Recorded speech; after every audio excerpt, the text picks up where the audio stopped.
E aí, quando ela abriu esse curso, né? Hoje em dia nós vemos muito, né? Para quem vê anúncios, nós vemos o ABA, né? Não sei se vocês já ouviram falar. ABA, autismo e a ABA. ABA para professores, ABA para profissionais da educação, terapeutas, profissionais da saúde, etc.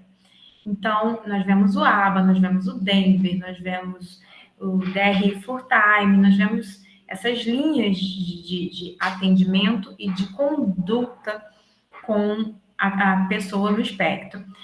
E nessa especialização, ela não foca somente em um, ela fala de todas as linhas, nós passamos por todas as linhas, pelas ciências, e entendemos o que o nosso paciente precisa, o que a nossa criança vai precisar, e não somente focar ou fechar numa ciência ali específica. E aí, quando eu comecei ali em 2022, né, essa especialização no autismo, aí eu descobri que eu estava grávida da minha segunda filha, né? Continuei fazendo a minha especialização e como eu sou assim, gente, eu não sei vocês, mas vou falar de mim. Como a gente passou por esse período de 2 anos aí praticamente de pandemia, eu estava sentindo a necessidade de sentar numa sala de aula e ter contato presencial com o professor. Então, para mim, eu fiz vários cursos de online, assim, né? Vários cursos nesse formato. Eu estava sentindo a necessidade de estar em sala de aula, de ter trocas, precisava disso. Então, mesmo grávida, eu saía daqui para o Rio, fazendo a minha especialização, e ao longo da minha gestação, até meus 9 meses, faltaram ainda os três últimos módulos que eu vou completar agora, que são eu esperei desde o ano passado, né? Que eu ganhei neném em maio, e aí agora eu estava esperando abril desse ano para poder completar meu módulo. Então, só faltam os 3 módulos para eu completar.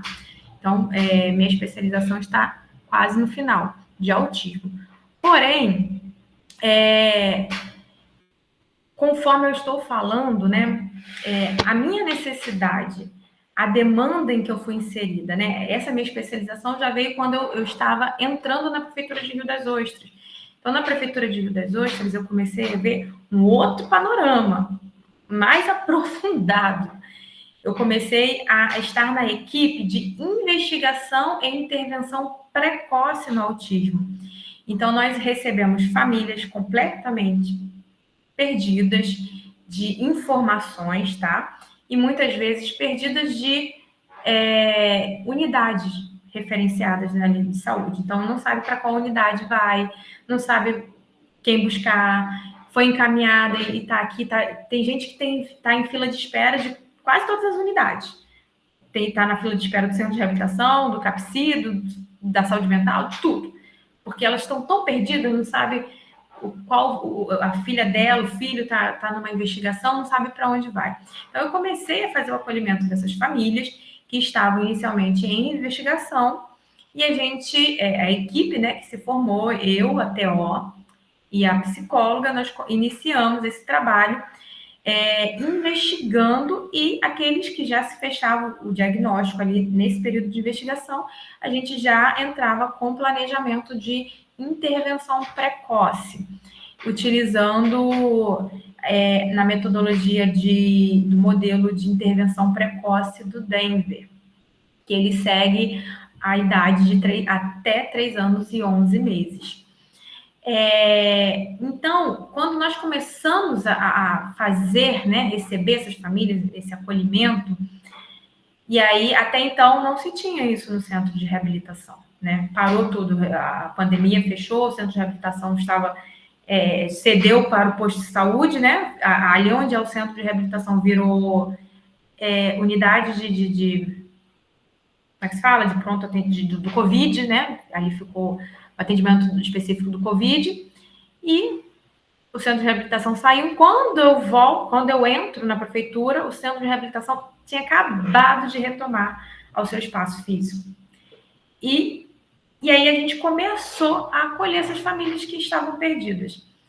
E agora nós temos inúmeras famílias, nós temos uma fila gigantesca de famílias, de pessoas que estão em busca desse diagnóstico, dessa intervenção precoce, para que seus filhos possam ter uma referência, um início, e não simplesmente esperar, porque antes esperava-se a criança completar os 4 anos para começar, para estar na fila de espera, para que elas pudessem receber as terapias. E aí agora não, a gente mudou esse panorama, recebendo de 0 até 3 anos e 11 meses, para acolher essas famílias, investigar em equipe multidisciplinar, juntamente com o neuropediatra, juntamente com o psiquiatra da saúde mental, e fazer esses estudos de caso, ter trocas entre a rede, para a gente fechar um diagnóstico dessas famílias. E quando eu chego, né, em Rio das Ostras, principalmente no Centro de Reabilitação em Rio das Ostras, eu comecei a ver um panorama que eu estava... Agora eu não sei, gente, é tanta gente que eu vou falando, eu não sei se eu estava falando isso com a Mari, com a Leila ou com a Jade. Eu sempre vou falando. Eu comecei a receber famílias que as mães chegavam para mim e falavam: olha, eu acho que eu também tenho. Eu comecei a investigar minha filha, meu filho, cheguei na neuro, fiz a consulta e a neuro falou: você também pode ter. Você também pode ter um diagnóstico, você tem sinais, você tem características. E aí eu comecei a receber muitas e muitas famílias com essa mesma fala. Foi com você, né? Mas eu acho que com a Jade também, inclusive vimos um desses casos que a mãe falou isso, que também pode ter. E aí eu acho que eu tive essa troca também com ela, de que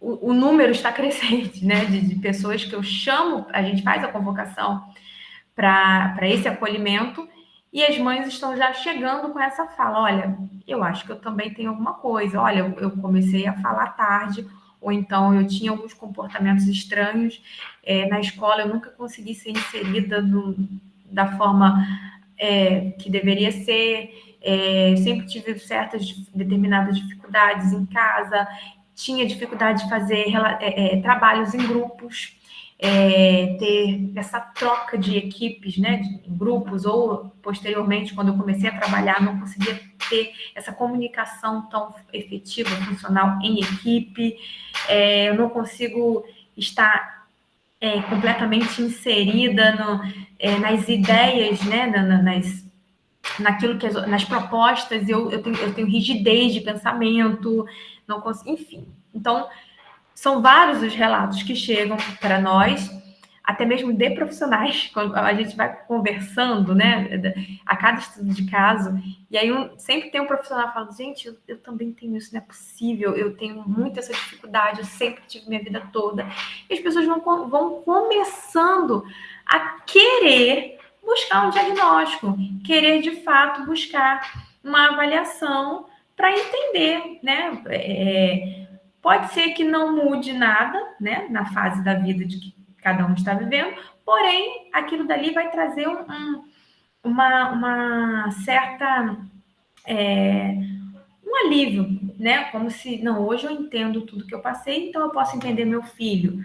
Hoje eu entendo muitas coisas que aconteciam comigo, isso acontece comigo, então eu posso querer ajudar um pouco mais o meu filho. Então, eu vejo muitas famílias também nesse panorama. Enfim, o meu histórico, ele ficou muito atrelado ao autismo nessas minhas buscas. Então, eu sempre me via na necessidade, né? Como eu falei, eu fiz a minha capacidade, eu fiz a minha especialização, eu já achava que eu conseguia, já vi tudo, já sei tudo sobre o espectro, vamos embora.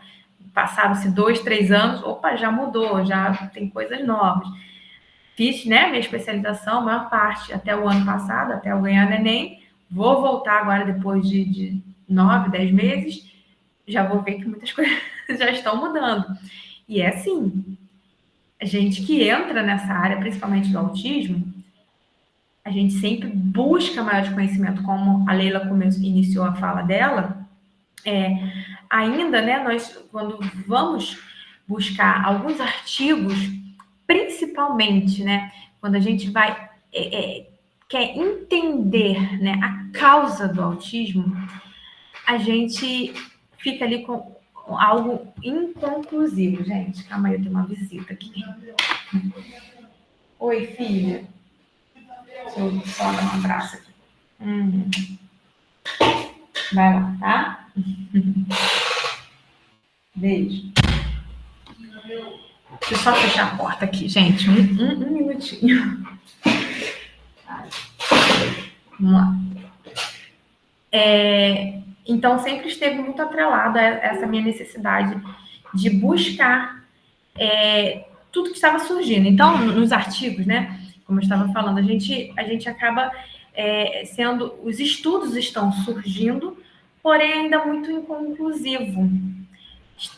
Pode estar, né, a parte da epigenética, a gente vê que tem avançado um pouco mais, agora a gente entra em vários estudos novos, nós estamos entrando aí no estudo da neuromodulação, a gente está buscando novos conhecimentos, mas ainda é tudo muito inconclusivo, vamos dizer assim. E eu não queria falar sobre isso, eu costumo não falar sobre isso, mas eu preciso só citar esse ponto, porque eu recebo algumas, não são muitas, algumas famílias que chegam colocando a culpa, a justificativa das vacinas, e que não vão vacinar seus filhos por conta da probabilidade do autismo.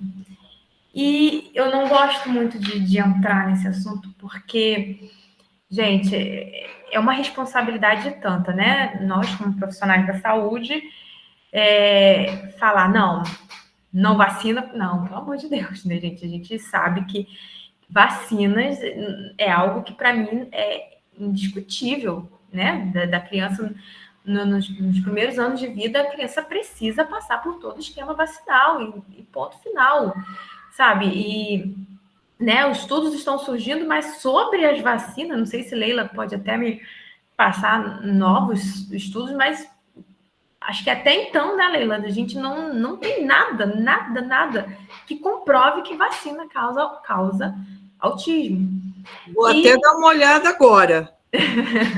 Porque são muitas mães. E assim, eu me preocupo muito, né, com essas informações que vão sendo passadas.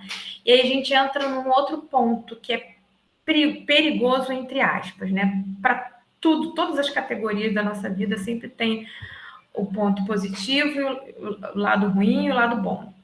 E a gente tem o mês, né, de conscientização do autismo, o Dia Mundial de Conscientização do Autismo, que está sendo muito bem divulgado, isso é maravilhoso. As pessoas estão abraçando a causa, as pessoas estão falando, estão usando a roupa na cor, a caminhada, e tudo sobre autismo está sendo falado muito, muito, muito bem.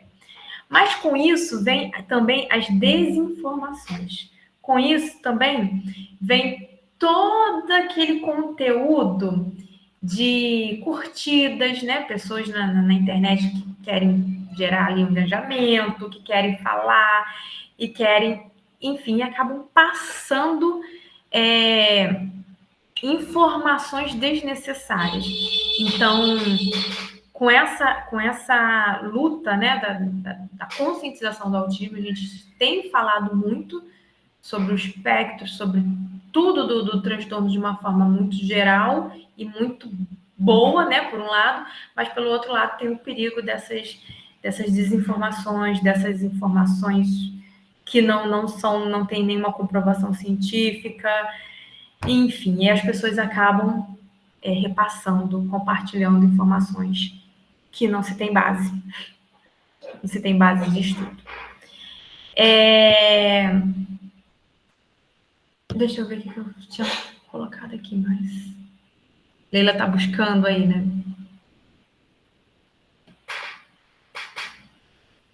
Microfone, Leila.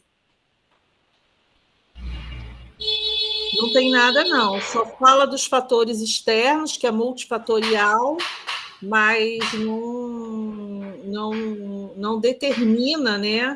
Eu acho até é difícil você fazer uma afirmativa dessa, porque, como você falou, né?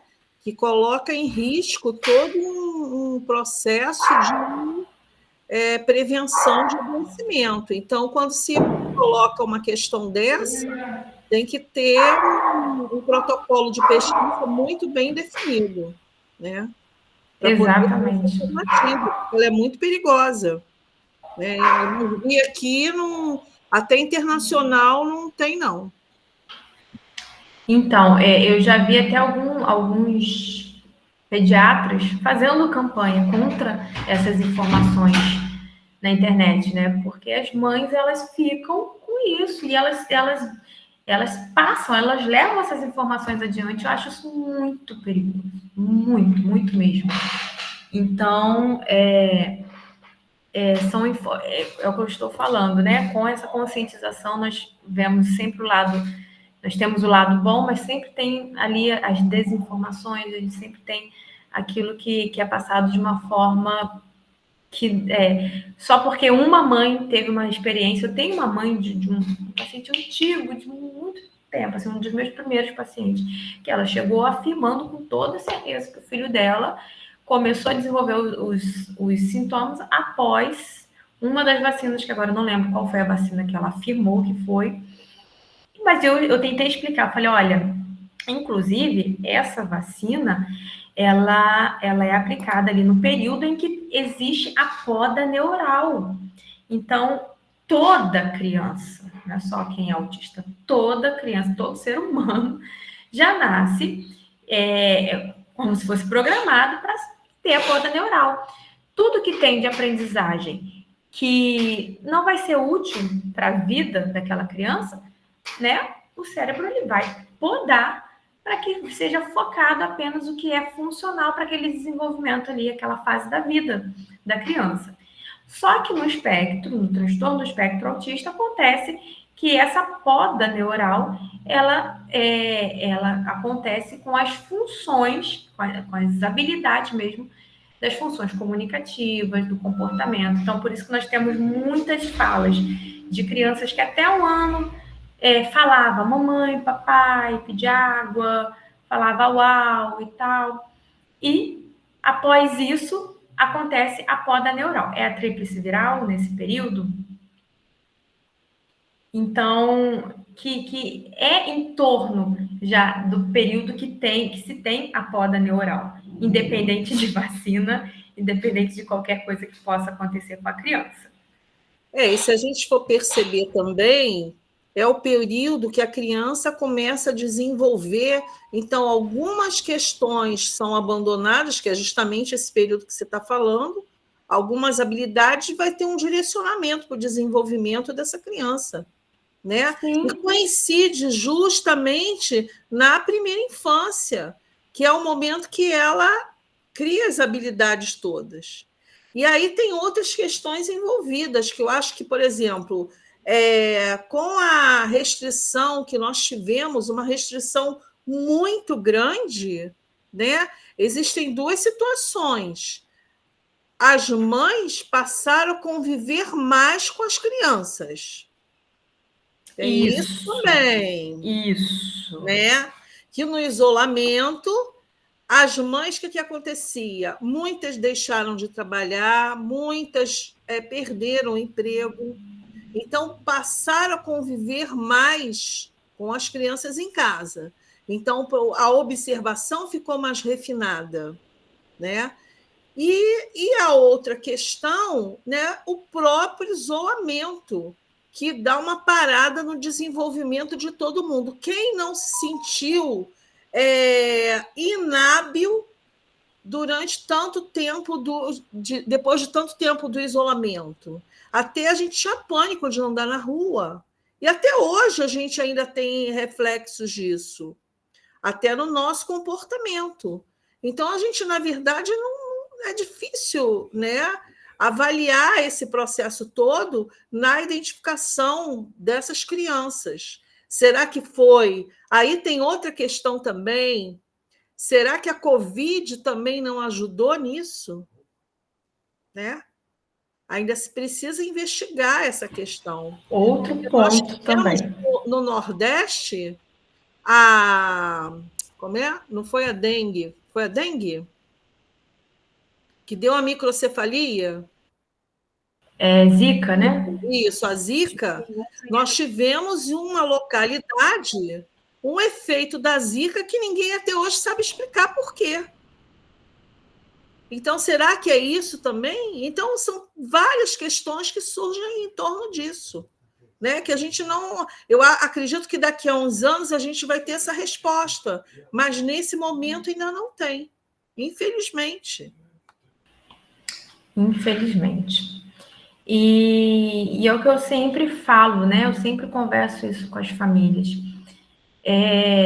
Hoje, né, as famílias que chegam já com todo esse panorama, o que importa? O que importa é a gente focar no desenvolvimento da criança. O que importa é a gente entender o que pode melhorar, o que pode aprimorar todas as iniciativas, as habilidades que ela precisa passar a ser conquistada em torno do desenvolvimento, das terapias, de todo o tratamento, parte pedagógica, a socialização, as atividades de vida diária dessa criança, qual adulto que ela vai se tornar.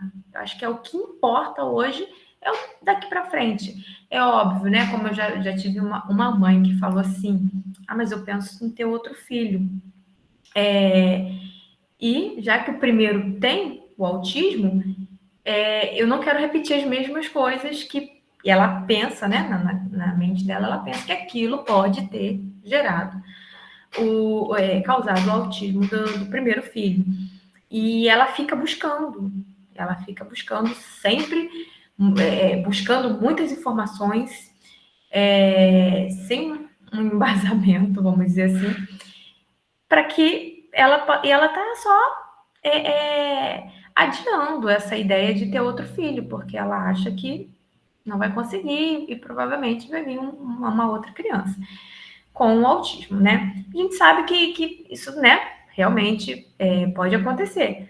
Porém, o Leila falou ali, né? Vou até voltar nesse assunto, senão eu esqueço, da Covid, né? Nós temos, lá no centro de reabilitação, nós recebemos as crianças que elas vêm do follow-up, né? Muitas vêm do NASCA, crianças com histórico de prematuridade extrema, muito tempo de internação nas UTIs, e essas crianças passam ali pelo follow-up e já são encaminhadas para a parte da pediatria do centro de reabilitação. Passam pelas fisioterapeutas, fisioterapia motora, respiratória, fono na estimulação precoce, na parte de deglutição, estimulação de linguagem já no primeiro ano de vida.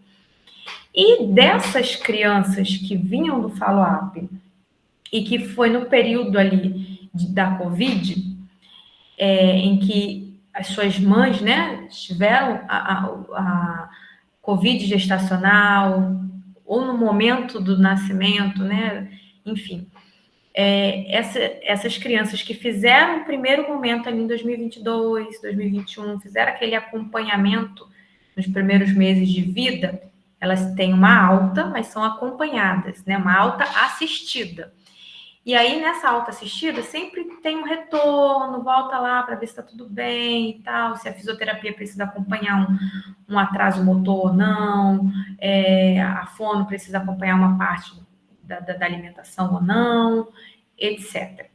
E aí, quando essas crianças retornam, às vezes com 1 ano e meio, 2 anos de idade, essas crianças já são identificadas ali com algumas das características que fecham o critério para diagnóstico do autismo. E assim, né, é um estudo, né, como eu e a Leila, a gente conversou, né, um outro dia, é um estudo que a gente precisa ser feito, a gente precisa entender como que está esse panorama.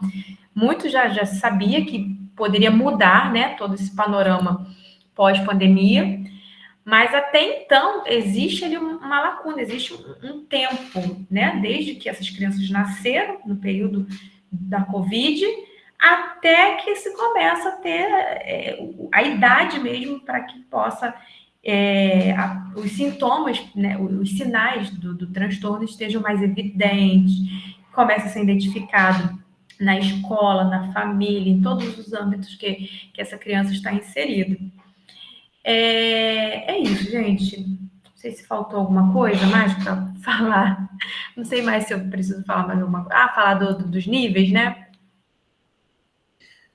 Fabiane, você fala dos níveis e fala Fábio, se você dos pudesse. sinais de identificação. Acho que seria interessante, né? Esses sinais, eles estão muito ligados aos níveis. Sim. A Mariana ia falar alguma coisa? Não, era justamente sobre isso. Se você puder detalhar um pouquinho as características de cada nível, alguns pontos assim que ganham destaque no diagnóstico. A seletividade alimentar, todos aqueles processos, entendeu? Seria interessante. Sim, sim. Eu vou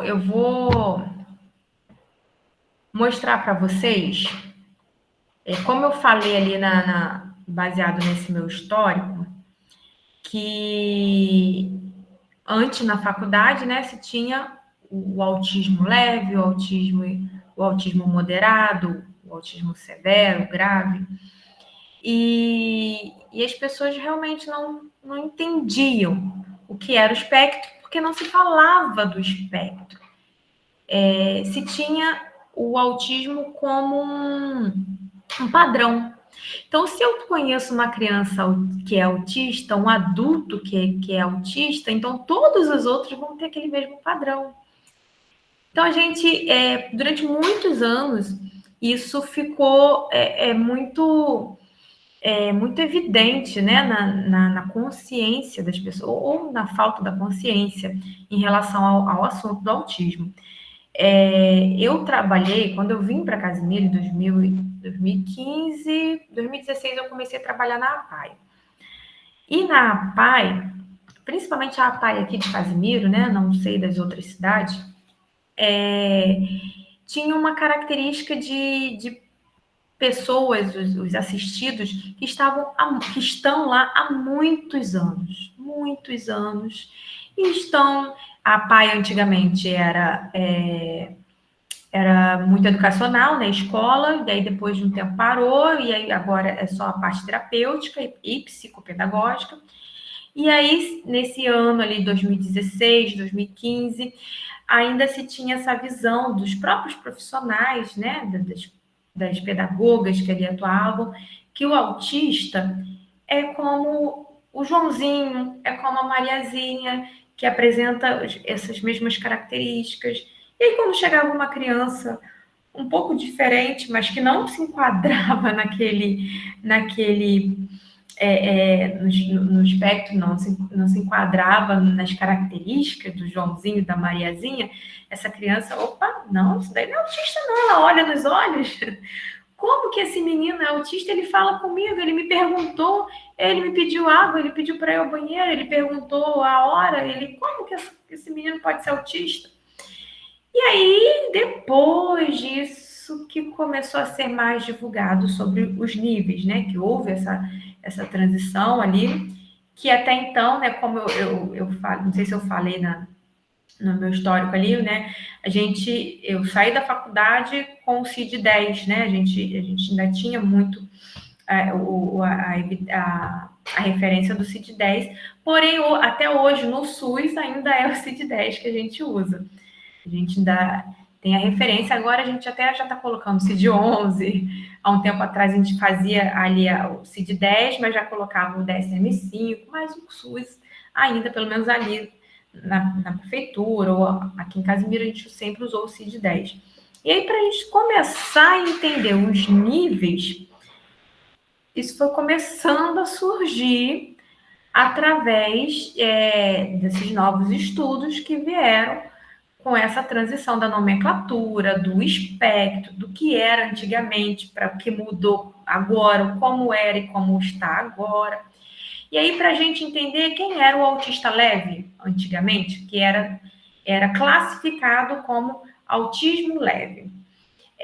Aquela criança, aquele adolescente ou adulto que tinha dificuldade em iniciar ou manter uma conversa, em alguns momentos também de dificuldade em interpretar algumas nuances da linguagem, algumas expressões faciais, porque a nossa linguagem ela é composta por linguagem verbal e não verbal. Por muito conteúdo não verbal a gente transmite para o outro. Se você me faz uma pergunta que eu faço assim, eu estou te transmitindo uma mensagem sem falar. Se você me fala uma coisa e eu faço uma expressão facial de alegria, eu também estou te transmitindo uma mensagem sem verbalizar. E no autismo, que antes era o leve, era nomeado como leve, e hoje é o nível 1, tem muito essa dificuldade. Para eles, muitas vezes, é um pouco mais ao pé da letra, né? É um pouco mais concreta. A linguagem, ela é definida um pouco mais concreta. Se eu estou sendo um pouco sarcástica, se eu falo num tom mais, uma ironia, ou seja, eu estou dizendo uma coisa, mas querendo dizer outra, muitas vezes eles têm essa dificuldade até entender que é, de fato, um sarcasmo, enfim. Então, a linguagem não verbal, geralmente se tem essa dificuldade nessas expressões, nas nuances da linguagem, nas expressões faciais. Também possuem habilidades de linguagem e comunicação relativamente intactas. Como assim? Formam frases, conversas, iniciam assuntos de uma forma super natural, sem dificuldade. Falam sobre o tempo, falam sobre a chuva, falam sobre o que aconteceu, falam sobre o futebol, falam sobre... sem nenhuma dificuldade. Então, a habilidade do falar, do se expressar verbalmente, da comunicação, relativamente estão intactas. Então, para a gente fechar, para entender se aquela pessoa, aquela criança é um nível 1 de esporte, a gente precisa entender se ela domina o verbal, se ela domina a linguagem, a comunicação na maior parte do tempo, tá? Apesar dessas dificuldades de entender um sarcasmo, as nuances, umas expressões faciais, mas elas tá ali, ela vai aonde tiver que ir, fala com quem tiver que falar, viaja para onde tiver que viajar, mas uma coisa ou outra ali que pode ter uma dificuldadezinha. Eles também, né, no nível 1, podem apresentar alguns comportamentos estereotipados, mas com uma menor frequência, uma menor intensidade. Alguns relatam, alguns são mais visíveis, como balançar as mãos,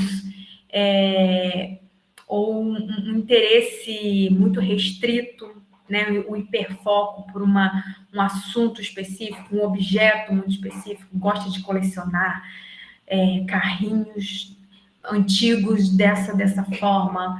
Eu tinha um adolescente que ele gostava de colecionar, ele gostava de falar sobre Titanic, tudo sobre o Titanic, toda a história, tudo que pertencia, todas enfim, do Titanic, tudo, e as réplicas do Titanic e tal, falava tudo, ele sabia tudo de tudo do Titanic. Então, ele conseguia falar sobre todos os outros assuntos, ele, né, respondia, mas se tivesse alguma brecha, ia falar, mas o Titanic, sabe? Então, geralmente tem o hiperfoco ai, gente, eu tirei tudo. Tá. Geralmente tem o hiperfoco num assunto mais restrito ou em objetos, né? Gostar de colecionar alguma coisa, gostar de ter algum cheiro, algumas essências, gostar sempre de sentir aquele mesmo cheiro, enfim, pode estar relacionado também ao nível, no nível 1. Também podem demonstrar alguma dificuldade, porém é mínima, numa adaptação de rotina, né? Dependendo da sua participação da atividade do dia a dia. Por exemplo, gosta de fazer sempre tudo da mesma forma, todos os dias, naquele mesmo horário, daquele mesmo jeito e tal. Se mudou alguma coisa, se mudou até se adaptar, pode gerar uma estranheza, porém, a capacidade de adaptação à rotina vai estar ali. Pode ter um detalhe ou outro que vai gerar um desconforto, mas vai se adaptar à rotina. Quanto menor a idade, mais difícil essas habilidades, né? Essa capacidade de se adaptar. Então, conforme as idades mais avançadas, os adolescentes já se adaptam muito melhor. Adultos, então, relato, poxa, uma dificuldade assim e tal, mas foi, ok, tô conseguindo, mudou tudo, tem que mudar todo o esquema de cerebral, todo o esquema que tinha daquilo dali, mas ok, funciona, vai. Então, o nível 1, ele tem, né, o que antes era conhecido como o autismo leve. Como eu falei anteriormente, dificilmente ele consegue ser diagnosticado nos primeiros anos de vida, porque o que é de atraso de linguagem, atraso no desenvolvimento, às vezes, psicomotor, cognitivo, função, no brincar, isso não aparece no autismo leve, no nível 1. Que essas dificuldades, conforme eu falei, das expressões faciais, do entendimento de algumas nuances na linguagem, vão aparecer após os 3, 4, 5 anos de idade. Então, uma criança no nível 1, ela não necessariamente vai ter um atraso de linguagem.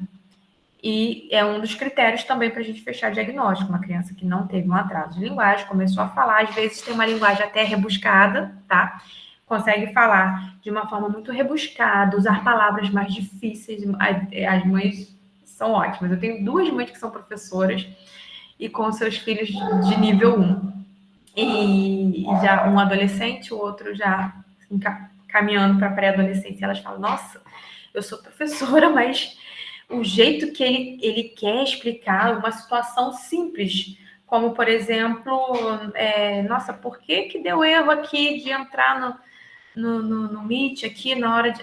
simples, porque o link gerado e tal, o acesso ao computador e tal, começa a rebuscar toda uma explicação que é algo simples da gente poder falar, não, é porque não foi feito tal coisa e agora mudou, pronto. Não, existe uma linguagem mais rebuscada muitas vezes. O nível 2 geralmente, ele já Fabiane, sim. Deixa eu fazer aqui, tem algumas questões aqui, algumas perguntas. Sim. Antes de você falar para o nível 2, né? Tem uma questão aqui que a Cláudia Carvalhal perguntou o seguinte: tenho 2 netas com a mesma idade de 1 ano e 7 meses. Uma é muito desenvolvida, a outra não. Além da fala, alimentação e socialização. As mães são diferentes. Não sei como se convive com isso, né? Mas acho que ela quis dizer que a desigualdade chama muita atenção. Uhum. Obviamente, essa comparação, se tem 2 crianças da mesma idade e uma tem o espectro autista ou então algum atraso de desenvolvimento, essa questão fica muito mais complicada, né? Uhum.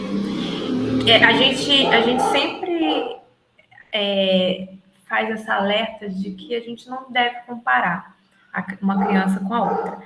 Mas, às vezes, se torna inevitável, gente. Se eu tenho 2 filhos, se eu tenho 2 netas, se eu tenho 2 crianças, 2 sobrinhos, acaba comparando o desenvolvimento de um com o outro.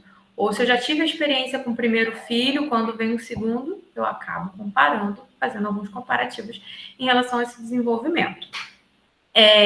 E o que ela falou aqui faz todo sentido, né? Ela coloca, além da fala, né, uma muito desenvolvida, a outra não, além da fala, a alimentação e socialização. A alimentação, ela, independente do nível 1, 2 ou 3, ela pode estar ligada, sim, ao transtorno do espectro.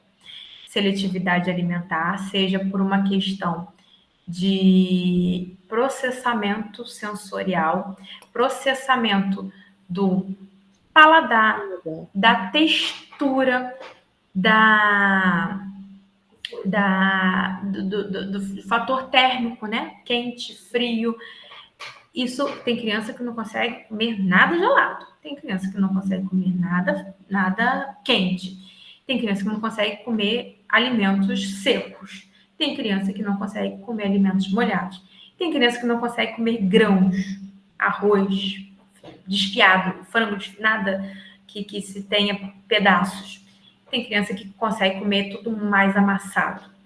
Enfim, então a seletividade alimentar ou a dificuldade na alimentação, ela pode ter vários fatores, não só a textura, mas o olhar, o visual, uma comida mais colorida e a criança já rejeitar, ou uma comida de um aspecto que não lhe causa uma atração sensorial, gente. É diferente de ser atrativo bonito, tá? É diferente de estética de prato, né?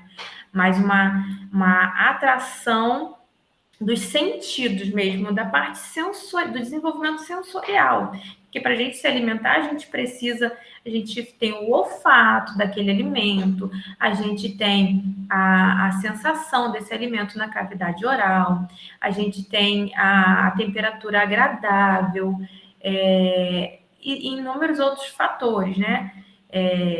A gente talvez não consegue tomar um açaí, um sorvete quente, porque a gente tem em mente que aquilo é gelado. Assim como a gente não vai conseguir comer uma sopa gelada, porque a gente tem em mente que aquilo é quentinho, é morno. Quem bebe não fala que não consegue beber uma cerveja que não esteja gelada, porque os neuroreceptores sabem que tudo ali é gelado. Então, se tiver morna ou quente, nem desce. Então, é mais ou menos, né? Eu fiz esse comparativo para tentar entender como que a seletividade alimentar funciona.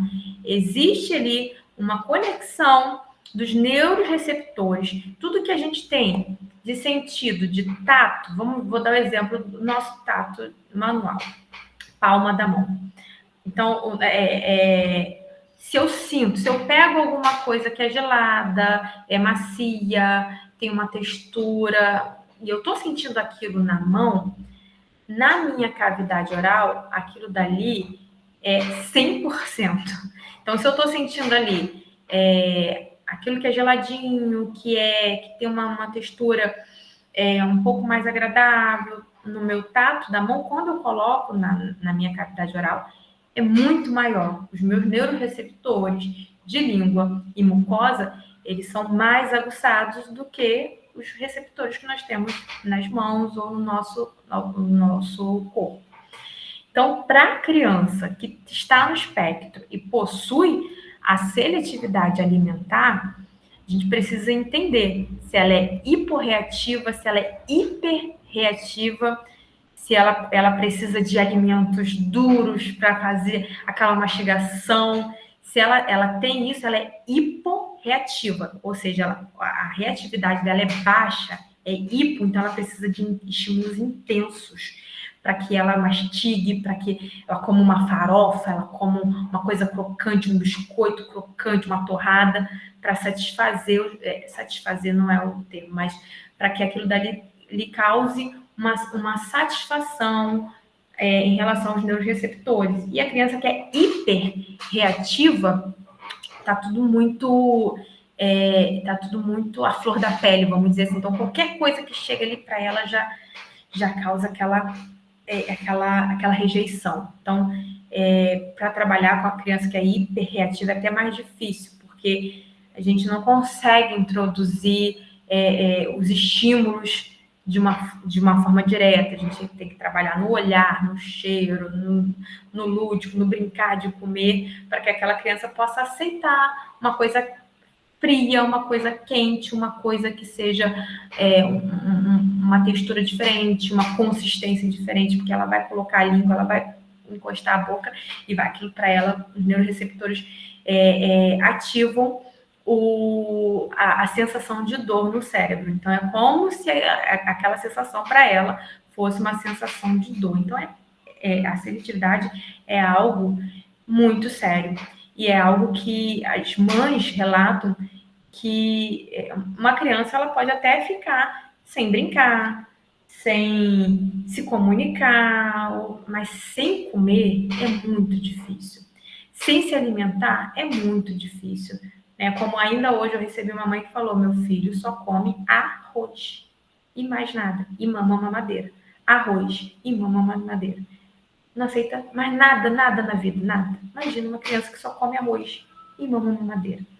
É muito difícil, muito. Então, a seletividade alimentar ela pode estar presente em todos os níveis. E o que acaba dificultando essa seletividade alimentar é a associação da comunicação da criança. Se a criança não se comunica, se ela não domina a comunicação verbal, é mais difícil de você lidar com esse transtorno, é mais difícil de você lidar com essa dificuldade de ter um convencimento, de ter uma relação, um vínculo, estabelecer um vínculo com ela, com a comida. Então, ela já vai olhar e já vai negar, já vai rejeitar, conforme ali o nível 2, o nível 3, né? Que ela não consegue ter uma comunicação comum no nível 1, uma linguagem mais de conversar, de entender, de falar.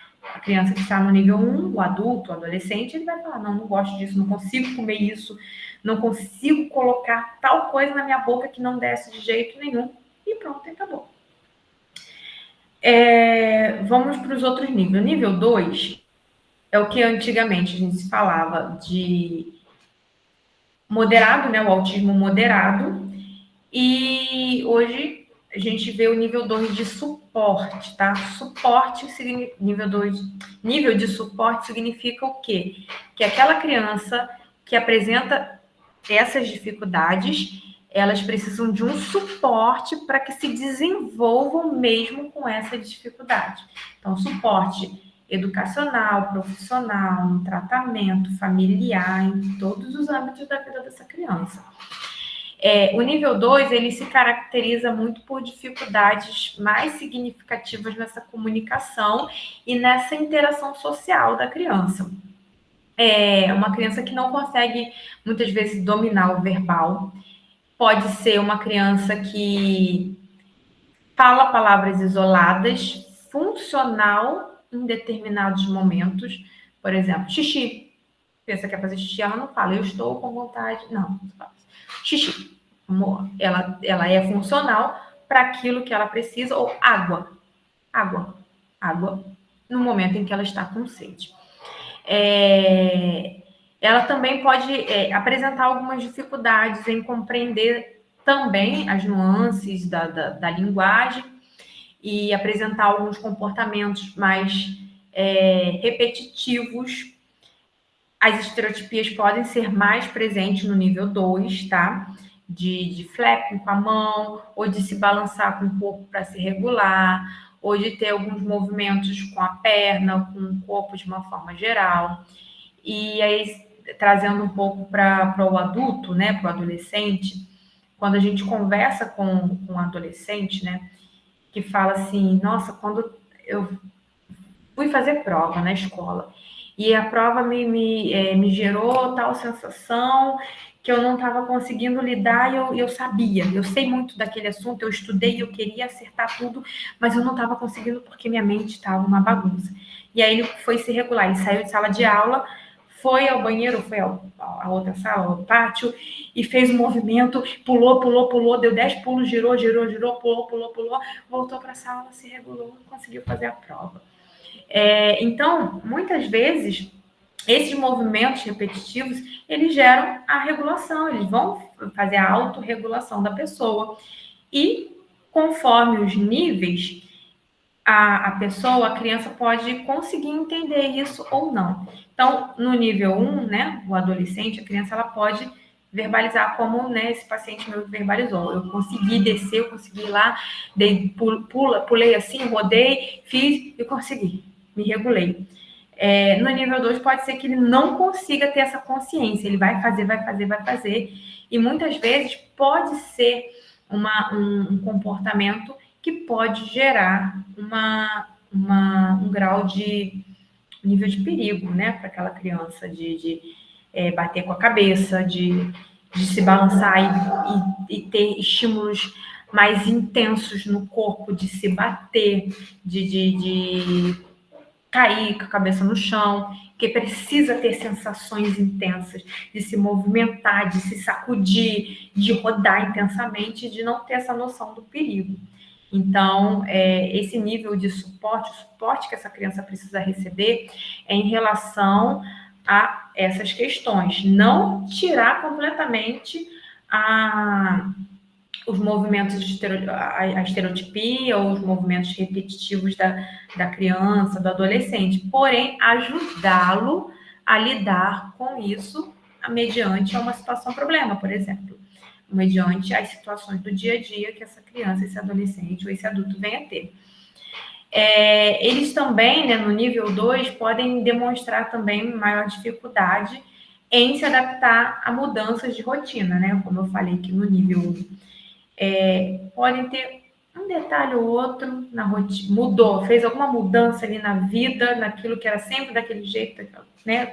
Aquela rotina, se mudou, vai causar uma estranheza, mas vai conseguir se adaptar. No nível 2, essa adaptação pode ter uma maior dificuldade em conseguir se encaixar na nova rotina, se encaixar naquilo que é de adaptação, na mudança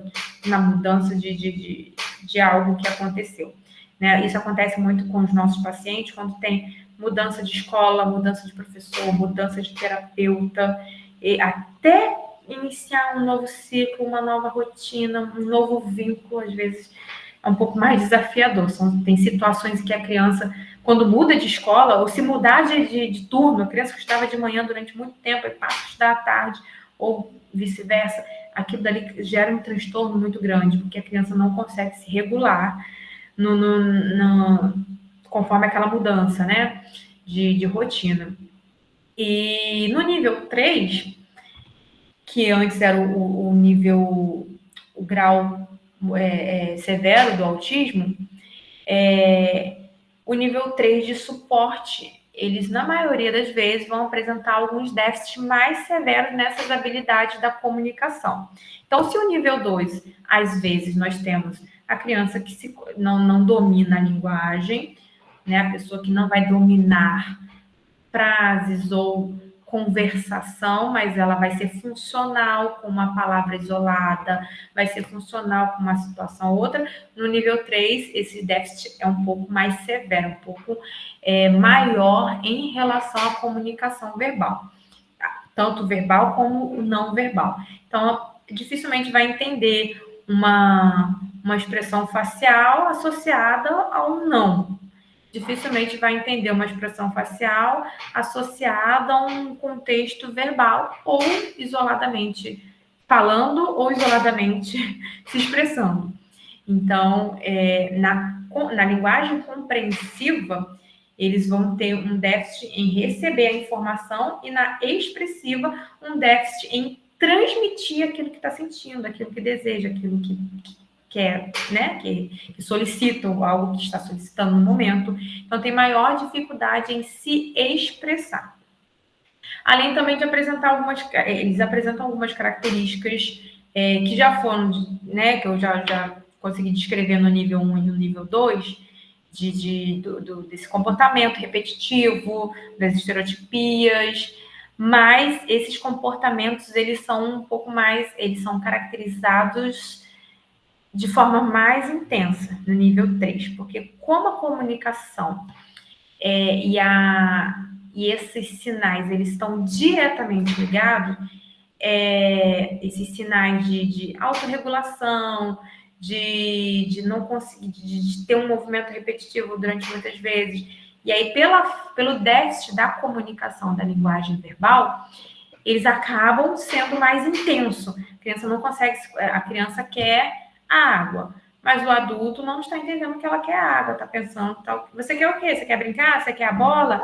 E a criança quer a água. E o adulto vai, vamos lá para fora. Vamos. Não, mas ela quer a água. E por ela não conseguir se expressar de que quer a água, ela não vai conseguir se organizar para tentar, de alguma forma, mostrar que é a água que ela quer. Então, ela vai chorar, vai sair, vai cair no chão, vai se jogar, vai ter um comportamento um pouco mais intenso. Às vezes acontece com a gente, às vezes não, todos os dias acontece com a gente, nas terapias, da criança que não deseja sair da sala de atendimento. A criança quer continuar brincando. Então, acaba o tempo ali de terapia, a gente precisa encerrar, a gente já faz todo um esquema, um planejamento para que aquela criança entenda que já vai terminar, que a gente já falta já tantos minutos. Eu tenho uma menina que ela é nível 1, ela tem essa dificuldade, eu trabalho com temporizador, aquele temporizador de cozinha, né, de cozinha com ela vai vendo o ponteiro se aproximando, e ela já vai começando aquela ansiedade, e aí já vai acabar, e ela não consegue lidar com o término. E as crianças que não têm a comunicação verbal, de uma forma mais funcional, isso acaba sendo um pouco mais intenso e rígido, esses comportamentos, né? Acaba sendo demonstrado de uma forma mais intensa e mais rígida, por não ter o domínio do verbal ou da comunicação. Então, a comunicação ela pode ser não verbal, apontando, a criança que pega a mão da outra e pega, né, se ela quer água, se ela quer aquele objeto que está em cima da prateleira, ela vai com a mão do adulto e vai, né? Isso é uma forma de comunicação. Se ela quer sair dessa sala, ela vai até a porta e vai levar a mão do adulto para que abra a maçaneta da porta, se ela não souber abrir ou se ela não conseguir, tá? É uma questão também sensorial, né? Se vocês já viram crianças que não conseguem abrir a porta, é uma questão muito sensorial de não conseguir fazer esse movimento, então o outro tem que fazer por ele.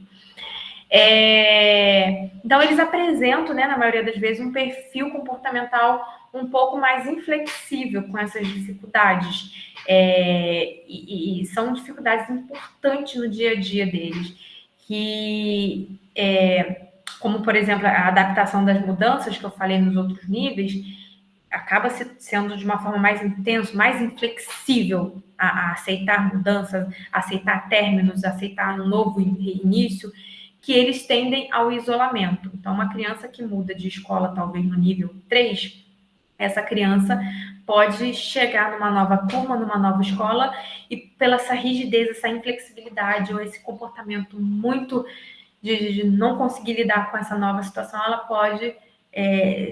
tende a ir mais para um isolamento por conta dessas dificuldades. Eu acho que eu consegui passar pelos 3 níveis, né? Sim. Acho que deu para entender bem, Fabiane. Mariana, você quer falar alguma coisa? Oi, estão me ouvindo? Mariana, quer falar alguma coisa, Tô? Espera aí que a internet está travada. Não, era só para pedir, infelizmente, para a Fábio encaminhar a fala dela, para a gente finalizar por causa da hora que ainda tem para falar. Sim. Mas conseguiu sim, então, Fábio. É um assunto tão extenso, gente. Pois é, isso que eu ia falar. É tão interessante, é tão intenso, é tão cheio de detalhes que a gente sabe, né? Só falar da fala é uma infinidade de coisas, da comunicação, falar da alimentação é outra, da socialização é outra, cada vez né? Então é interminável. A gente combina que, obviamente, vamos ter outros momentos para direcionar, né? Mas eu acredito que todos tiveram pelo menos uma noção, né? Porque a gente tem que pensar o seguinte: a maioria é da área de saúde ou pretende ser da área de saúde. Então, pelo menos essa ideia que se tem para se ter cuidado com essas crianças, né? E o alerta da observação, né? Que eu acho que é o mais importante.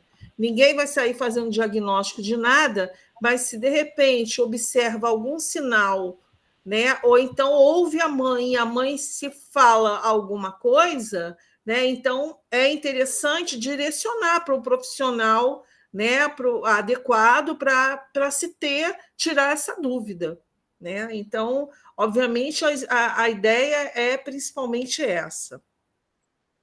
Mariana, você quer falar mais alguma coisa? Estão me ouvindo? Minha internet está caindo. Tô. Sim?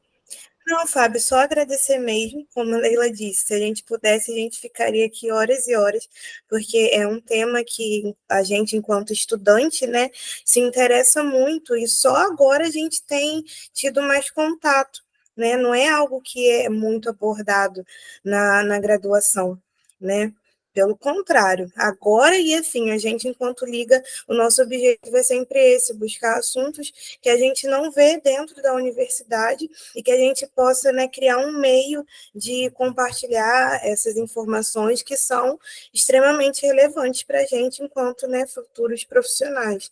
Então, só te agradecer mesmo, muito obrigada, sua exposição foi ótima, ótima. E, assim, a Duda vai falar agora, eu não vou te prender muito, porque eu sei que você tem suas meninas. Se você quiser sair, fica à vontade, então já vou te agradecer aqui, mas se você quiser permanecer, e assim, Tá. devido à hora, tem algumas dúvidas. Eu posso estar te encaminhando no WhatsApp, e aí eu exponho para a galera no Instagram, né? Sem problema nenhum. Você me responde no Sim. WhatsApp e eu crio um material respondendo essas dúvidas que surgiram. Tá bom? Pode ser? Fabiane, muito obrigado mesmo, tá? Pela sua disponibilidade, por compartilhar o conhecimento. Muito obrigado. E, obviamente, vão ter outros momentos, você já sabe disso, para a gente discutir mais um pouco, que nada se esgota. Tá Eu que bom? agradeço. Muito Eu vou obrigada. ficar por aqui, que eu quero ouvir a Duda também, Tá, mas eu vou pegar uma então tá neném bom. ali. Vai lá. Tá bom. Então vai, Duda, Maria. passo a fala para você. Leila, ela vai precisar que você aceite ela em um outro perfil. Acho que a solicitação já está aí pendurada, mas ela já está aqui na sala. Mas ela queria entrar por um outro perfil também. Vê se a senhora consegue aceitar ela rapidinho. Não apareceu aqui para mim, não. Duda, você está aqui, não está? Fala com a gente.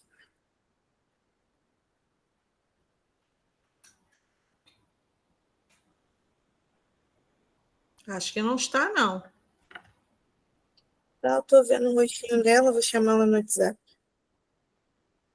Ela falou que travou, só um momento. Ah, tá. Se ela quiser que. Eu só queria perguntar se o Ellison, que está aqui, é da sociedade.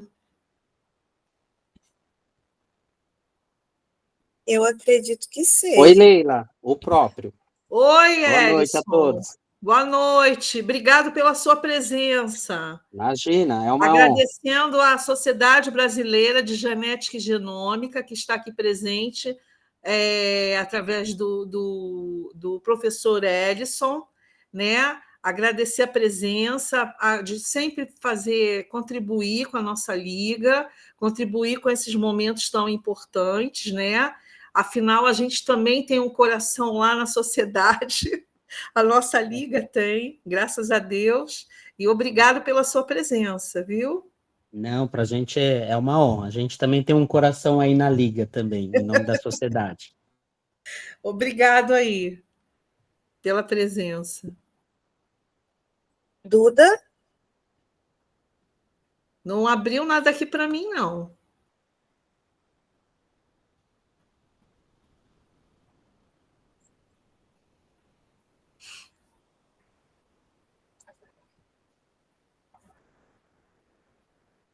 Espera aí. Ela é de muito longe, ela é lá de. É do Acre, é isso? É,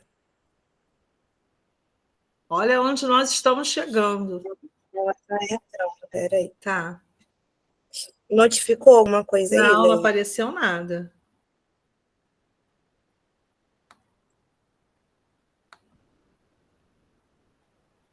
Enquanto ela vai entrando, vou falar com a galera aqui que conheceu a nossa liga agora. A Duda, no dia 2, se eu não me engano, que é o dia de conscientização sobre o autismo, né? Ela se dispôs a gravar um vídeo que ficou assim muito bom. Esse vídeo está lá no nosso perfil, que vai ser basicamente, ela vai falar aqui com a gente hoje o relato dela em relação ao diagnóstico tardio, né? Que ela foi diagnosticada já na fase adulta, né? E aí ela se propôs, tem relato da família dela, e ficou assim um vídeo muito interessante. Quem não viu, vale a pena dar uma conferida, e vai ser basicamente o que ela vai estar falando aqui com a gente, é o relato dela em relação ao diagnóstico tardio, né? Porque a fala da Fabiane foi assim, muito sobre o diagnóstico na infância, né? Que é o que a gente vê acontecendo, né, na maioria das vezes, mas a gente sabe que muitas pessoas, que a Fábio também pontuou, têm esse diagnóstico já na fase adulta, e é o que a Duda vai estar compartilhando com a gente. Deixa eu ver aqui. Leila, ela disse que está pedindo para entrar. Peraí, que eu vou ver agora. Não, não aparece. Engraçado. Ela tem um WhatsApp? Sim, eu mandei aqui o link mais de uma vez para ela. Mas ela está aqui com um perfil, essa Maria Eduarda Oliveira. Ela está na lista? Sim. Dá uma olhada. Fala, oi, Jonathan. Boa noite, Leila. Boa noite a todos. Boa noite, Lindinho. Uma sugestão. Oi. Tem aqui no o e-mail dela, se vocês tiverem, tem como vocês adicionarem ela aqui no botão. Eu tenho aqui como botar, adicionar a pessoa. Isso, tenta fazer isso, Leila. De repente. Mas eu preciso saber do e-mail dela. Aí, eu acho que ela entrou. Peraí, acho que ela acabou de entrar. Ela entrou e saiu. Foi, perdão, gente, é porque travou aqui no computador, aí eu tentei entrar por outra conta, também não deu. Ah, tá. É porque o meu microfone melhor tá pelo computador, por isso que eu tentei. Entendi. Mas se não der, eu faço pelo telefone mesmo. Tá. Mas tá, porque tá não ótimo, apareceu aqui. Tá bom? Tá ótimo o som. Pode aí falar, né? A Mariana já apresentou você. Quero agradecer pessoalmente a você. O seu vídeo foi encantador, muito esclarecedor.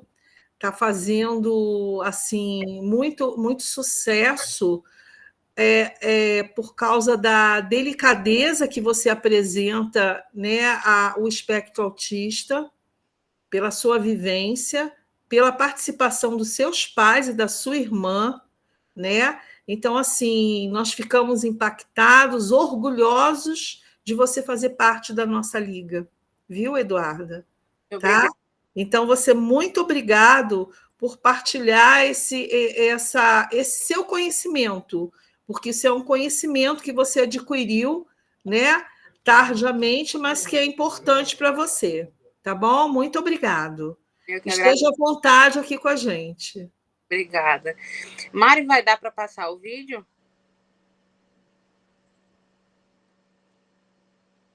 Duda, infelizmente não. Mari? Na hora que a gente foi carregar, ele pesou muito, mas eu já...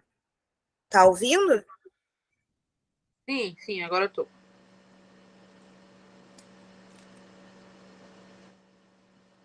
Não, então, ele pesou muito, mas eu sinalizei para o pessoal, falei que ele está disponível lá no nosso perfil. Então, acabando aqui, vocês dão um pulinho lá para conferir, porque está muito bom.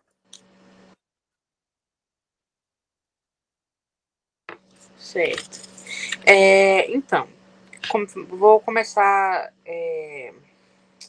Eu sou péssima em começar, né? Como a gente já escutou assim, a aula, a nossa colega Fabiane falando, é meio difícil começar uma fala, pelo menos para mim, eu sou nível 1 de suporte.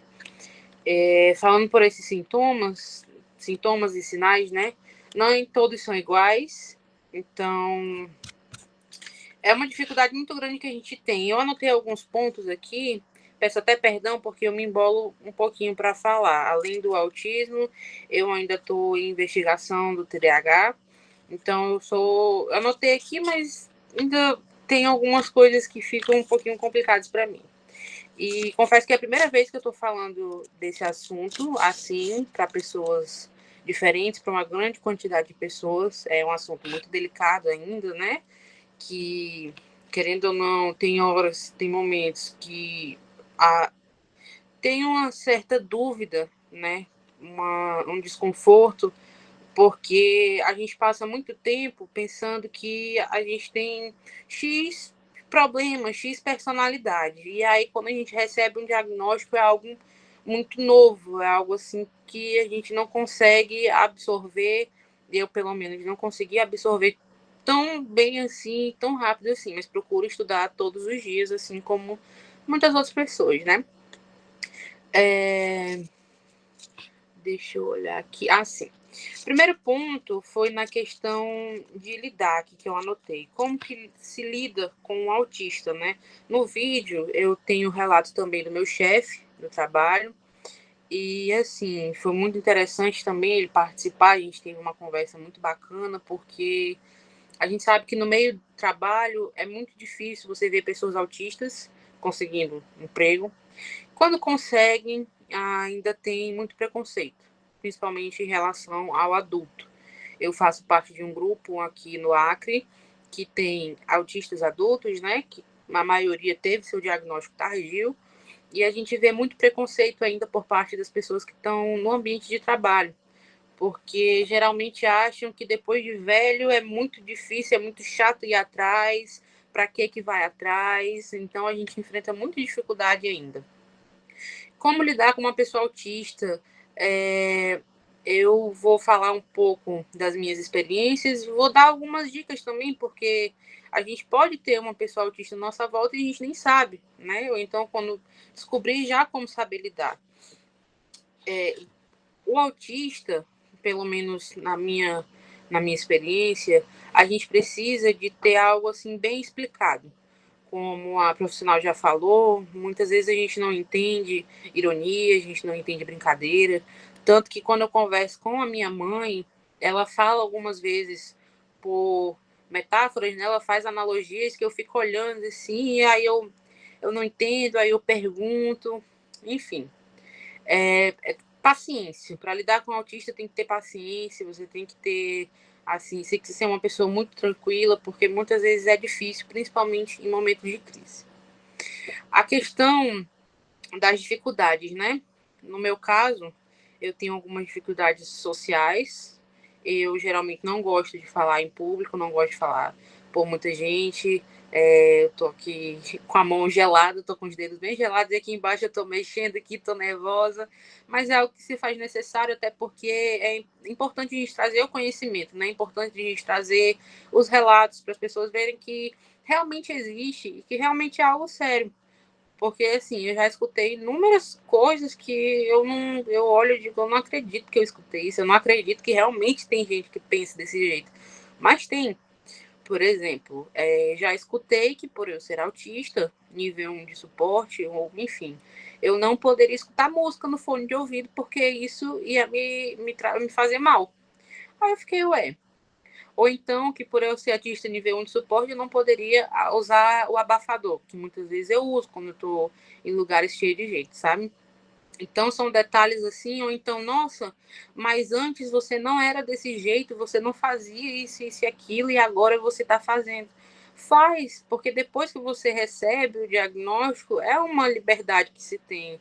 Eu me senti livre, porque eu olhei e digo, cara, tá tudo bem comigo. Tá tudo normal, tá tudo certo, não tem nada de errado. Eu sou assim, né? E é uma dificuldade que os autistas adultos têm de enfrentar essa nova realidade por preconceito da maioria das pessoas, principalmente quando se tem em casa. Em casa é o ambiente assim mais difícil que tem quando você recebe um diagnóstico tardio, né? Outra coisa em relação aos meus pais, né? Puxando um pouquinho para o lado dos pais, quando os meus receberam o diagnóstico, foi um choque. Foi um choque. Minha mãe ficou um pouco abalada porque se culpou bastante, né? De pensar assim, nossa, mas como que eu não prestei atenção que minha filha tinha esse comportamento?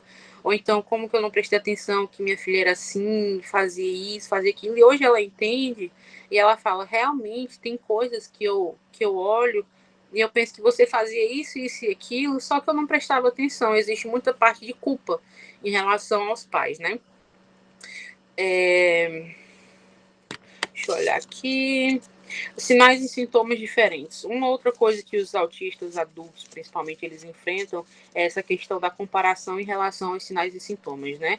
A nossa colega já falou que, por exemplo, antigamente, se não fosse o mesmo comportamento, não era autista, né? Hoje em dia a gente já vê que já é bem diferente disso. Entre os autistas nível 1 de suporte, por exemplo, tem essa diferença. No meu grupo, por exemplo, eu geralmente não gosto muito de toque. Não sou uma pessoa que gosta muito de toque. E já tem outra pessoa que ela gosta, ela é super carinhosa, ela abraça, ela beija, ela gosta de estar assim, pegando tudo. Então, dentro dos níveis de suporte, ainda assim existem essas diferenças. Só que a gente também enfrenta preconceito com isso, porque todo mundo acha que porque é autista, não pode tocar, porque autista não pode falar alto, porque autista tem que se comportar de tal maneira, tem que se comportar assim, assim, assim, senão não é autista. Então a gente ainda tem uma bolha muito grande. E com os adultos, eu foco muito nos adultos, porque quando a gente vai ver pesquisas e estudos, tem muito falando sobre a criança. Se fala muito sobre a criança, o comportamento da criança, só que o adulto não tem um olhar assim tão carinhoso. Poxa, já é adulto, foi atrás por quê? Já é adulto, tem que se comportar assim, assim, assim. É adulto, tem louça para lavar, tem roupa para fazer, tem roupa para lavar, então não tem que estar prestando atenção nessas coisas, sabe? São falas que a gente escuta. Nossa, mas aí agora é assim, agora é do outro jeito. Para vocês terem uma noção, até em relação a trabalho, pelo menos aqui no Acre, né, falando da minha realidade, só lembrando que tudo isso que eu estou falando em relação à minha realidade é o que eu vejo aqui, né? A gente tem uma dificuldade muito grande, por exemplo, com redução de carga horária de trabalho. É mais fácil você aqui pegar uma redução de carga horária por ter um filho autista do que por você ser autista. Enfrenta-se um preconceito muito grande em relação a isso. E questão de adaptação de trabalho também. Tem uma dificuldade muito grande. Porque as pessoas olham e acham que a pessoa tem que permanecer, vamos supor, naquele padrão pelo resto da vida. Eu, por exemplo, estava trabalhando, antes do meu diagnóstico, eu tinha um comportamento de um jeito no trabalho, né? A gente mascara muito. E aí, depois do meu diagnóstico, graças a Deus, lá eles me acolheram assim muito bem, principalmente depois que eu tive a confirmação, né? Então foram feitas adaptações. Só que em muitos meios não existe isso. Muitos meios não têm essa situação porque acham que se está dando conta até agora, tem que dar conta para sempre. Não, não é bem assim. Isso acarreta muito peso, isso acarreta muitas coisas. E em relação às informações, que é também muito difícil, porque, por exemplo, a gente liga para um RH falando que tem um diagnóstico de um autista na equipe que recebeu o diagnóstico depois. Muita gente não sabe o que fazer, muita gente não sabe o que lidar. A resposta que eu tive no meu trabalho por parte do RH foi que meu chefe ele tinha que me deixar muito tranquila, mas eles não sabiam mais o que orientar, porque não tinha orientação para dar, né? Ou então até próprio do meu chefe, eu perguntei para ele, eu sou acadêmica de enfermagem, né? E aí meu chefe é enfermeiro, eu sou estagiária, e aí eu perguntei assim, como é que tu ficou assim, como é que tu lidaria com uma pessoa num ambiente assim, ele, Duda, para te ser bem sincera, antes de tu ter o teu diagnóstico, eu nunca tinha ido atrás de estudar nada a respeito de autismo, nada sobre autismo, sabe? E hoje eu vejo que é uma realidade assim, que tá bem mais próxima da gente e a gente não sabe. Então, ainda tem também essa falta de capacitação de muitos profissionais, como, por exemplo, nosso colega falou que não tem muitas informações na faculdade sobre isso. Em relação à enfermagem, no caso onde eu estudo, a gente não tem algo falando ou dando orientação de como a gente tem que lidar com um paciente no hospital ou num posto, enfim, como lidar com um paciente, sendo criança, sendo adulto, que é autista. A gente não tem essa orientação. Isso é muito ruim, porque lá na frente, o que acaba tendo? Grosseria, pessoa sendo maltratada, muitas coisas assim que são terríveis, né? Essa falta de essa desinformação é terrível. Deixa eu olhar aqui. Na questão que ela falou também sobre as rotinas, eu achei muito interessante, porque eu, na minha realidade, eu tenho uma rotina toda certinha. A gente tem uma rotina assim, eu moro com a minha avó, meus pais moram no quintal, né, atrás, assim, a gente tem uma divisória e tudo, e eles saem para trabalhar e de manhã eu fico sozinha. Eu amo muito os meus pais e minha avó, mas quando alguém fica em casa comigo, isso para mim é um terror, porque isso quebra a minha rotina, assim, totalmente, eu me desgasto assim, totalmente. E aí tem gente que, meu noivo, né, ele me pergunta assim, ué, mulher, mas é teu pai e tua mãe? Eu digo, não tem problema, eles têm que chegar aqui tal hora, tem que fazer isso tal hora. Tanto que eu observo a minha rotina e observo a deles, porque eu sei que quando eles chegam, eu sei o que minha mãe faz, eu sei o que meu pai faz, e eu sei o que minha avó faz. Se eles não têm essa rotina que está de acordo com a minha também, isso já é um motivo para desregular. Então, outras situações que a gente tem, assim, que eu estou dando, situações práticas, né? Na questão do hiperfoco, eu sou uma pessoa que gosto muito de colecionar copos e almofadas. Eu tenho várias almofadas, vários copos. Tanto quando eu vi a almofada do nosso mascote, eu fiquei doida para pegar uma almofada dessa, mas eu não consegui. O frete fica muito caro, infelizmente. E assim, eu gosto muito, né? Copos, almofadas, quadros, meu Deus do céu. Assim, se tu entrar aqui no quarto, tem um monte. E ali atrás tem alguns também, né? E aí, mas é isso. É a questão da rotina, enfim. A questão de mudança na rotina é uma dificuldade que eu tenho, porque, na verdade, não sei explicar o porquê, eu acho que tem que ter tudo um certo controle, tudo tem que ter uma situação, uma hora para acontecer, e tem que acontecer do meu jeito. É uma coisa que eu estou procurando tratar, porque eu sei que nem tudo acontece conforme a gente quer. Eu tenho um exemplo que hoje eu tô rindo sobre esse exemplo, mas no dia eu fiquei muito chateada que foi por causa de um milkshake. Eu fui no shopping e tem um lugar lá que eu gosto muito de tomar um milkshake lá. E eu fui e só tem um sabor específico que eu peço lá. Essa questão da alimentação eu vou já chegar nela, mas só tem um sabor específico que eu peço lá. E aí eu fui pedir errado. Por falta de atenção, eu pedi errado. Eu não consegui tomar o milkshake. Eu fiquei perturbando a minha mãe o tempo inteiro. Eu chorava porque eu tinha pedido o milkshake errado e eu não ia tomar o milkshake. E eu não consegui tomar o milkshake. E hoje eu tô rindo porque eu falo, cara, era só um milkshake. Eu poderia ter ficado um pouco mais tranquila. Só que na hora acontece... A gente fica tão fascinado. Não, tem que ser aquilo, tem que ser assim, tem que ser desse jeito. E é isso, por mim, por um milkshake estragou minha noite. Tava belíssimo, assim, mas por causa de um milkshake que eu pedi errado, estragou minha noite e eu não consigo comer, né? E eu sou uma pessoa que sou bem expressiva. Quando eu tô escutando alguma coisa, quando eu tô em algum lugar que eu não concordo com a fala ou algo assim, eu já faço uma cara, tanto que quem me pondera um pouquinho ao meu noivo, porque ele olha pra mim e diz assim, tu tá revirando teu olho. Eu digo, eu não tô revirando meu olho, não. Ele diz, você tá revirando seu olho. Eu digo, não, tô tranquila aqui. Questão de expressividade, é muito difícil você ver um autista mentindo, assim, não dá. Ele não vai conseguir esconder, tem hora que não consegue esconder, sabe? E isso é muito engraçado, porque tem momentos que é constrangedor, né? Mas acaba sendo engraçado também. Em relação às crises de ansiedade, as crises de regulação, né? No meu caso, eu não sou de ficar me mexendo muito na hora de fazer prova. Eu sempre procuro fazer na primeira cadeira, lá na frente. Eu gosto de sentar lá na frente, eu não olho nem pro lado. Só que a minha cabeça tá parada aqui, mas as minhas pernas eu tô sentada cruzada. Eu gosto de sentar muito com a perna cruzada. Eu sento de lado, eu sento do outro. Para aula, às vezes é muito difícil. Tem hora que eu não vou para aula simplesmente pelo fato que eu não quero para aula, porque para mim aquele professor vai falar assim, assim, assim, eu não gosto daquele jeito. E quando eu não gosto e não tem quem me faça gostar, né? E aí, em relação às provas ou às aulas, eu gosto de sair, eu dou uma volto para a sala e sento.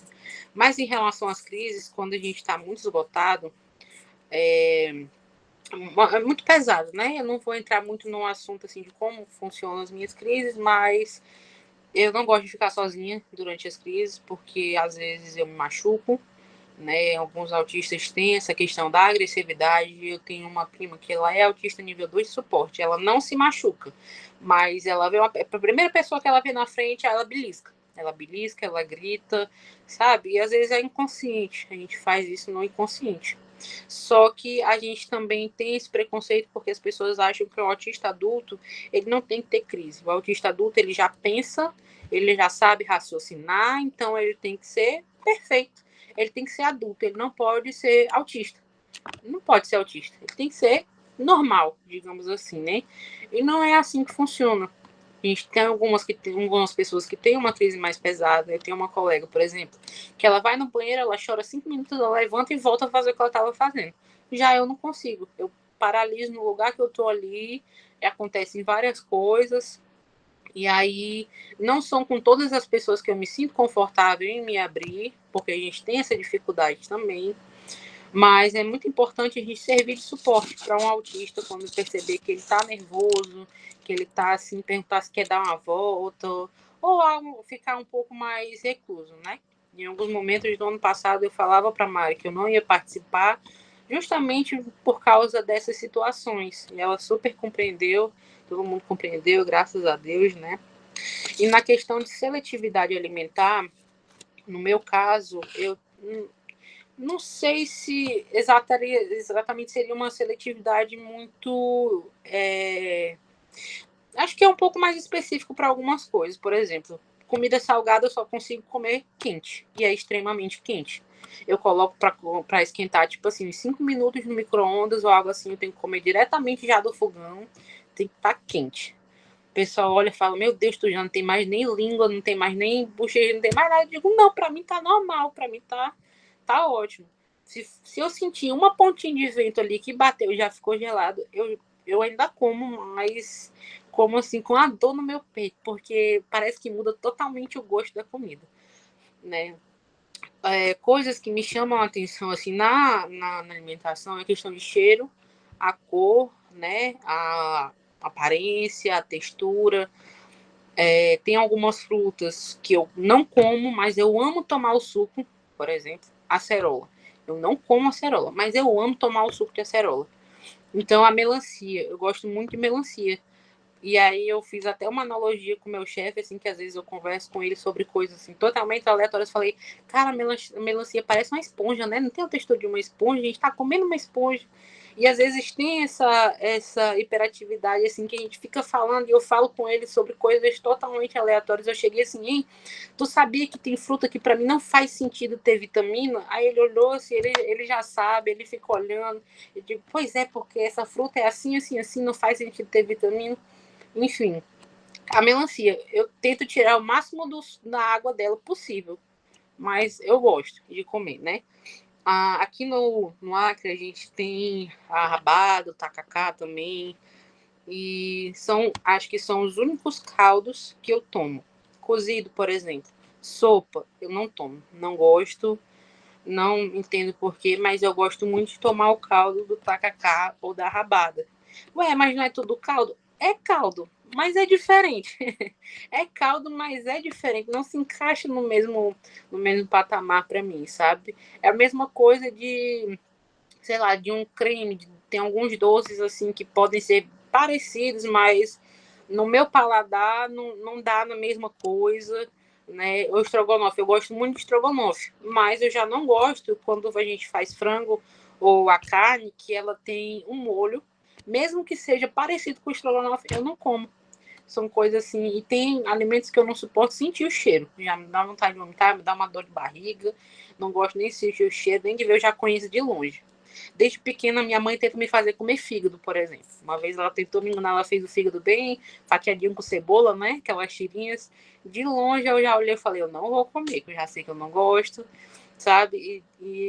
Enfim, tem essas situações, né? A questão sonora é uma sensibilidade que eu tenho também, mas não são em todos os momentos e nem são em todas as situações, as ocasiões, nem todo tipo de barulho. Por exemplo, eu não gosto que ninguém fale gritando, não gosto que ninguém fale alto. Detesto aquilo, parece que estoura assim no meu ouvido. Mas se eu colocar uma música alta no fone, eu consigo.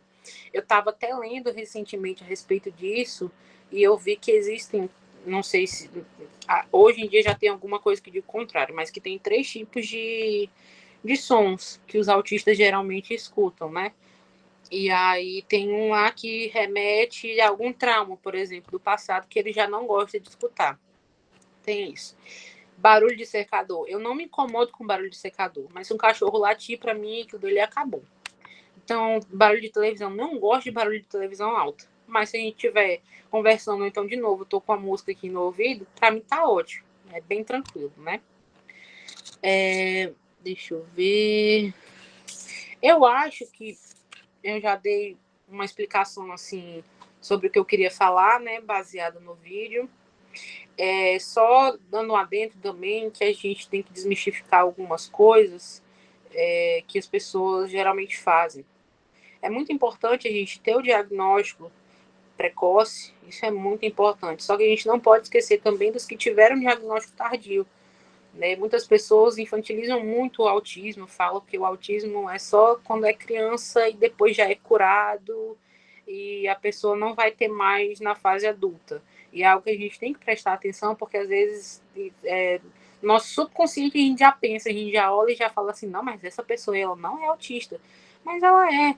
Então a gente tem que prestar atenção em algumas coisas assim para não prejudicar. Tanto que, se eu não me engano, até a última pesquisa que eu vi, que já deve ter até um tempo, o maior índice que tem de depressão, de ansiedade, coisas são em autistas, por exemplo, nível 1 de suporte e adultos. O autista nível 1 de suporte, por ele não ter uma aparência assim tão marcante que nem o autista nível 2 e nível 3, porque, por exemplo, se uma criança não fala, você já sabe que tem alguma coisa que não está certo, porque era para a criança falar em tal idade. Ou então a questão de andar na ponta do pé. Muitas crianças andam na ponta do pé, né? E quando não se tem essas coisas que a gente olha e fala assim, nossa, a gente sabe que tem algo de diferente naquela criança. Quando não se tem isso, as pessoas não ligam. No meu caso, eu sempre tive muita dificuldade social em relação à amizade, em relação à brincadeira. Eu preferia ficar sozinha, brincava sozinha. Era muito tranquilo, mais sozinha, né? E aí a pessoa pensava assim, não, ela é só tímida, é só timidez, e às vezes não era, não sei, eu não sabia conversar, eu não gostava, eu tinha que analisar as pessoas, eu tinha que fazer uma análise de como elas estavam conversando, para eu poder me encaixar naquele padrão, então dá muito trabalho para fazer. Só que leva-se o quê? Não é uma pessoa muito tímida, ela é uma criança extremamente tímida, e isso atrapalha um pouco. Foi o que aconteceu no meu caso. Ou então coisas assim que a gente nem imagina. Eu não gostava de andar de carro. Eu simplesmente não gostava de andar de carro, de ônibus. Detestava. E por aí vai. E a gente quebrar um pouquinho desse preconceito em relação ao autista adulto, ao autista nível 1 de suporte, porque todos os níveis de suporte têm suas necessidades, né? Mas quando se trata do autista adulto nível 1 de suporte, parece que não existe necessidade. Inclusive, foi maravilhoso terem mudado de nível leve, moderado e grave, porque quando a gente pensa numa coisa leve, a gente pensa numa coisa que não vai dar tanto trabalho assim, né? Mas não é. O autista nível 1, muitas vezes, a maior taxa de suicídio que se tem é no autista nível 1 de suporte, porque é negligenciado, não se tem uma atenção certa, não tem uma devida atenção para esse tipo de autista. Então, a gente parar e analisar um pouco, poxa, tem uma parte da população que precisa de uma atenção, de adaptações, porque, por exemplo, se você não é um autista nível 2 de suporte no trabalho, você não tem que ter adaptação nenhuma, vai trabalhar do jeito que está. E não é assim, a mesma coisa na faculdade, a mesma coisa em outros ambientes, né? Então é mais isso, para trazer o meu relato foi mais isso, para trazer um pouco da minha realidade quanto autista nível 1 de suporte, quanto ao meu diagnóstico tardio e alguns preconceitos que a gente enfrenta em relação ao autismo, né? Principalmente na fase adulta, né? E é só isso mesmo. Se vocês puderem dar uma passada lá no Instagram e verem o vídeo, lá eu relato de uma forma bem bacana também, um pouco descontraída em alguns momentos, sabe? E é isso. E outra situação é a gente não invalidar a opinião de um autista, porque o que acontece que eu já vi profissionais, não é o caso da nossa colega, porque eu gostei muito, inclusive, da aula dela, estava falando com a Mariana, eu estou meio preocupada, porque geralmente acontece situações aqui, o profissional vai falar e ele invalida totalmente o autista quando o autista está falando. A gente acontece aqui de ter reuniões que chamam o autista por chamar, porque invalidam a opinião do autista, mas, poxa, não é uma situação que é para beneficiar o autista, aí você não vai escutar o autista, então qual é o sentido? E a gente não invalidar, entende? Por exemplo, essa situação do abafador. A pessoa virou para mim, mas se você fosse um autista nível 3 de suporte, e que você não fala, você poderia usar o abafador. Eu digo, como assim? Mas não é assim que funciona. Ai, porque profissional tal falou isso e aquilo. Eu digo, a senhora vai falar comigo assim, principalmente no mês de conscientização do autismo, a senhora vai falar com o autista desse jeito. Vai invalidar o que o autista está falando. Nem todos são iguais, nem todos se encaixam. Por isso que a gente tem ainda muito trabalho para lidar, para poder conhecer, é muita coisa, é estudo que não acaba mais, porque todo dia é uma situação diferente. São pessoas diferentes, são sintomas diferentes, não tem como enquadrar num lugar só. Então, assim, eu sou uma autista nível 1 que gosta de usar o abafador. A minha prima é nível 2 de suporte e ela não usa abafador por nada. Ela não gosta, ela não precisa, sabe? Ela não usa. E tá tudo certo. Então, o que a gente precisa ter é mais a questão da empatia, a vontade de conhecer e compreender, porque são pessoas maravilhosas, como qualquer outra pessoa, mas que tem a sua característica única e individual, né? E não invalidar o autista adulto ou a luta do autista adulto, assim como não invalidar a criança, porque a gente precisa ter mais esse olhar diferenciado, né? Esse olhar com carinho. É isso. Muito bom, Maria Eduarda. Você, na sua fala, eu fiquei pensando quanto eu não sei, né? E fiquei pensando também que até dentro do grupo dos alunos, a gente deve ter aluno que nem sabe que tem o espectro autista.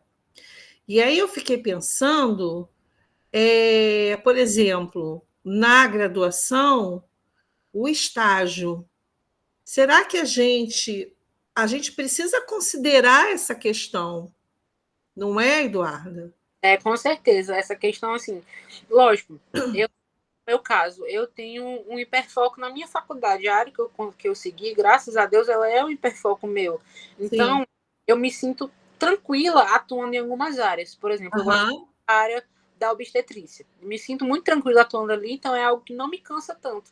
Mas se eu fosse para um posto que é tranquilo ou para uma UTI que é um pouquinho mais barulhento, isso para mim já ia ser super cansativo, extremamente cansativo. É isso que eu estava pensando. Não eu... é todo local, né? E isso deve ser respeitado. Você lógico. imagina, eu fiquei imaginando uma emergência, uma UTI, né? Um pronto-socorro. Então, até nessa questão profissional, a gente precisa respeitar esse perfil, Sim, não sim. A gente tem uma enfermeira aqui que ela trabalha no pronto-socorro e ela é autista, mas, meu Deus do céu, ela faz aquilo assim com excelência, ela não... Sim, porque ela se identificou, exatamente. Exatamente, ela se identificou com aquilo, então ela traz aquilo assim, meu Deus, para ela não é trabalho nenhum, diferente do para mim, por exemplo, eu já ia me sobrecarregar muito, mas é aquilo, mesmo que não seja trabalho, entre aspas, né, para ela, mesmo que ela tenha se identificado, seja tranquilo para ela tem uma sobrecarga maior sensorial do que as outras pessoas têm. Sim. A gente não tem, entende? A gente está trabalhando no mesmo ambiente, só que, por exemplo, se eu estou trabalhando com a senhora em alguma situação, eu vou me cansar bem mais do que a senhora vai se cansar, apesar da diferença de idade, apesar da diferença, assim, de vontade ou algo assim, o autista, né, acaba se cansando bem mais, ele tem um dobro de sobrecarga sensorial do que uma pessoa. Sim. Acarreta várias coisas e é uma coisa que precisa ser analisada e respeitada, como a senhora já falou. Sim, e acredito também, Eduarda, que essa sobrecarga também esteja relacionado com a necessidade de adaptação, que também é um esforço, não é? Sim, é um esforço também. Por exemplo, Só rotina. eu tenho um esforço grande para me adaptar em determinadas situações. Uma pessoa do espectro vai ter sei lá quantas vezes mais somado a esse esforço. E a gente precisa considerar isso, não é? A gente precisa considerar essa questão daí. Eu nunca tinha pensado nisso, né? Para você ver como é importante a gente ter esses espaços aqui, né, de discussão, extremamente importante, né? Você já sabe que você vai vir mais vezes, tá bom? Tá? Não fique nervosa, não fique angustiada, porque eu sei que se expor, né, mostrar o que você é uma exposição e deve gerar algum sofrimento para você, mas assim, você não tem ideia quanto você está contribuindo. Eu acho que você ainda não. Aquele seu vídeo, ele contribuiu muito. E a sua fala agora, mais ainda.